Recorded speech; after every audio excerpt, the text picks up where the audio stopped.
Good morning and welcome to today's verse. Today's verse comes to us from the Gospel of Mark chapter 4, verse 39. And it says, "Then he arose, rebuked the wind, commanded the sea, and said, 'Peace, be still.' And there was a great calm." And some translations say, "Suddenly there was a great calm." And I like that word "suddenly" because it means that it was just like it was instant. As soon as the Lord said it, there was a great calm, that the wind ceased and the sea settled down. This particular verse, I can't not help but my mind takes me back to 2011 when we were in Israel.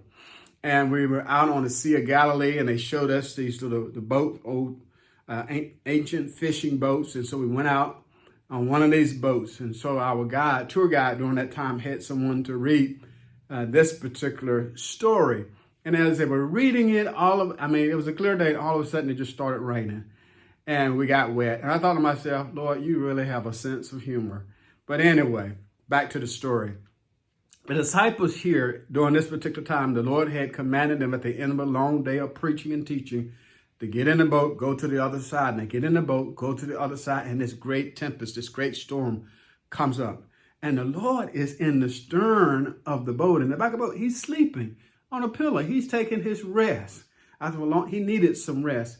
But here's this storm, and the disciples there in all of a panic trying to get control of the situation. It said that water had already started to fill the boat. So I can imagine that they were doing everything they could do to try to get water out of the boat so that it would not sink. And maybe they were trying to lighten the load. And if it had a sail, they would drop the sail so that it wouldn't run.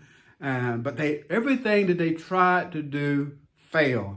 That's when they thought, well, let's go get the teacher. And they come to Jesus and says to him, "Master," or teacher, depending on the translation, "Master, do you not care that we are perishing?" Because they saw their situation as a sure death. They were experienced fishermen. So they understood when there was a storm like that, you probably are not going to survive. It's interesting that when we go through situations similar to the disciples, we try to do everything that we can do, and then that's when we take it to the Lord in prayer. I don't know how many times I've heard people say this, "Well, I have tried to do everything I know to do. All I guess I can do now is pray." And I always say to myself, why do you do what you consider the least thing? Why do you do that last? Why not do what you consider the least thing, do that first? Take it to the Lord first in prayer, as it says in Philippians 4 and 6, "Be anxious for nothing, but in all things through prayer, supplication with giving of thanks, let your requests be made known unto God, and the peace of God that surpasses all understanding shall protect your heart and mind." Yes, we may not always find ourselves in a physical storm. Well, for those of us that are on the East Coast, there is a physical storm coming called Ivan. But I want you to hear this, is that God is in control of the storm.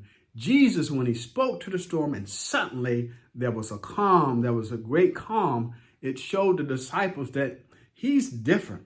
It showed them that he is the Son of God. He even questioned them after this. You would have expected they would have been rejoicing because the wind ceased, the waves stopped. They would have been rejoicing when the Lord spoke.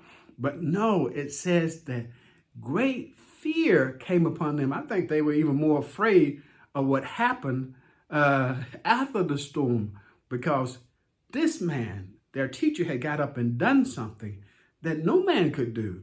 That when he spoke, suddenly there was a great peace, great calm. To God be the glory for the great things he has done. As you go throughout your day, and for those of us that are on the East Coast, that we pray that the Lord will speak to the storm that's coming and provide peace, not only from destruction, but peace of mind, peace of heart. God certainly can control the storm, but if he doesn't remove the storm in your life, he can certainly strengthen you to be able to go through that storm and bring you to a safe arrival on the other side. To God be the glory for the great things he has done. I pray that you would enjoy this day as you go throughout this day. I pray that you have a safe day. Last work day of the week. Enjoy this day, and then I pray that you would tune in again tomorrow. Yes, as we consider today's verse. Amen.